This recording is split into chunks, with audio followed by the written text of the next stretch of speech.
সে police এবং বিসিবির কর্মকর্তাদের সামনেই আমাকে মারতে আসছিল। আসসালামু আলাইকুম দর্শক, দেশ ও দেশের বাইরে থেকে যারা এই মুহূর্তে আমার ভিডিও ওপেন করেছেন সবাইকে অসংখ্য অসংখ্য ধন্যবাদ। দর্শক, প্রথমেই আপনারা দেখেছেন সংসদে ব্যারিস্টার সুমন তুমুল ঝগড়াঝাটি শুরু করেছে এবং সাকিব আল হাসান। কী এমন দ্বন্দ্ব সাকিব আল হাসান এবং ব্যারিস্টার সুমন?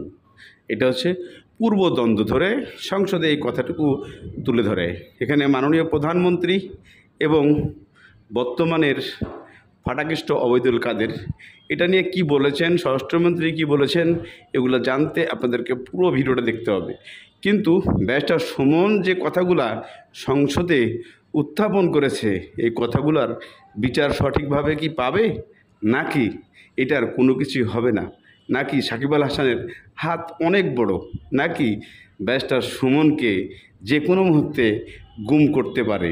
তাই আমাদেরকে সেই বক্তব্য সংসদে ওঠা কথাটুকু আমাদেরকে শুনতে হবে। তাহলে আমরা বুঝতে পারবো যে আসলে মূলত যে ব্যারিস্টার সুমন কথাগুলো বলছে আসলে কি সঠিক নাকি বেঠিক, এই কথার মধ্যে কোনো চাল আছে নাকি কোনো ঝামেলা আছে। আমরা ব্যারিস্টার সুমনের কথাগুলো শুনবো সংসদে বসেই। তাহলে চলুন আমরা সংসদের কিছু কথা শুনে আসি। সাকিব আল হাসান এমন একজন মানুষ কোনো ধরনের সমালোচনা সহ্য করতে পারেন না। কিছুদিন আগে তার সাথে আমার দেখা হয়েছিল, আমি দেখি নাই। সে হঠাৎ করে আমাকে সোনারগাঁ হোটেলে বাংলাদেশ এবং ভারতের মধ্যে যে ক্রিকেট ম্যাচ ছিল ওই সময় আমার দেখেই সে পুলিশ এবং বিসিবির কর্মকর্তাদের সামনেই আমাকে মারতে আসছিল। আমি আপনাদেরকে একটা জিনিস বলতে চাই, শুনেন। যদি সাধারণ মানুষ যেভাবে বিচারের মুখোমুখি হয়, সাকিব আল হাসানের মতো মানুষকে যদি একটা মানুষ যদি দেশ বিক্রি করে দিত চিন্তা না করে, এই ধরনের জিনিস যদি সে করতে পারে, তাহলে তারে দিয়ে এই দেশের ভালো কিছু। দর্শক, ইতিমধ্যে আপনারা ব্যারিস্টার সুমনের কিছু কথা সংসদ ভবনে শুনেছেন। সেই সংসদ চলাকালীন সেখানে মাননীয় প্রধানমন্ত্রী বলেন, স্বরাষ্ট্রমন্ত্রী বলেন, বিভিন্ন সব যারা আছিলেন এমপি মন্ত্রী সবাই সেখানে ছিলেন। সেখানে বর্তমানে সাকিব আল হাসানও ছিলেন। সেই সাকিব আল হাসানকে কেন্দ্র করেই সংসদে তুমুল একটা প্রশ্ন বিদ্ধ হয়ে দাঁড়িয়েছে। এখন সাকিব আল হাসানের মূল আসলে উদ্দেশ্য কী ছিল, এই উদ্দেশ্যটা আপনারা হয়তোবা কেউই জানি না।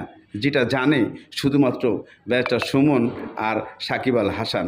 ব্যারিস্টার সুমন এই জিনিসটাকে আগে অতটা গুরুত্ব দেয় নাই, তবে গুরুত্ব না দেওয়ার কারণেই এতটুকু ঝামেলা হয়েছে। চলুন আমরা ব্যারিস্টার সুমনের আরও কিছু সংসদের কথা শুনে আসি, তাহলে আমরা হইতে পারে না। আমি সেদিন যেদিন সে আমারে মারতে আসছিল, আমি কাউরে বলি নাই। আমি মনে করছি থাকো, আল্লাহর কাছে বিচার দিছি যে এই ধরনের বাংলাদেশ ক্যাপ্টেন্সি পর্যন্ত ক্রিকেটের ক্যাপ্টেন হিসাবেও সে মনে করলাম যে এই ধরনের মানুষ যদি বেয়াদব হয় তাহলে তারপরে আর বিচার দেওয়ার জায়গা থাকে না। আমি দাবি জানাবো সরকারকে, তাকে ঠিক করেন, তাকে মানুষ বানান, আর না হইলে সে এই ধরনের কাজ করতেই থাকবে। মাননীয় সদস্য জনাব সৈয়দ সাইদুল হক হবিগঞ্জ 4 সম্পূরক প্রশ্ন। যে সাকিব আল হাসান আমাদের একজন নামি দামি ক্রিকেটার, যার জন্য আমরা গর্ববোধ করি। উনি দর্শক, ইতিমধ্যে আপনারা ব্যারিস্টার সুমনের কথা শুনেছেন এবং সেখানে মাননীয় প্রধানমন্ত্রীও শুনেছে, স্বরাষ্ট্রমন্ত্রীও শুনেছে, আইনমন্ত্রীও শুনেছে এবং সাকিব আল হাসানও শুনেছেন। কিন্তু এই সব কিছু শোনার পরে, এই বিচার দেওয়ার পরে কি শাস্তি হতে পারে সাকিব আল হাসানের, নাকি এটা থেকে যাবে এভাবে নীরব? জানতে আপনারা অবশ্যই কমেন্টে উল্লেখ করুন যে আসলে কার কতটুকু ক্ষমতা, ব্যারিস্টার সুমনের কতটুকু ক্ষমতা আর সাকিব আল হাসানের কতটুকু ক্ষমতা, যে আজকে সংসদে এই কথাটা উঠার পরেও এর বিচার সঠিকভাবে হবে কি না, যা আপনার কারোরই হয়তো জানা নেই।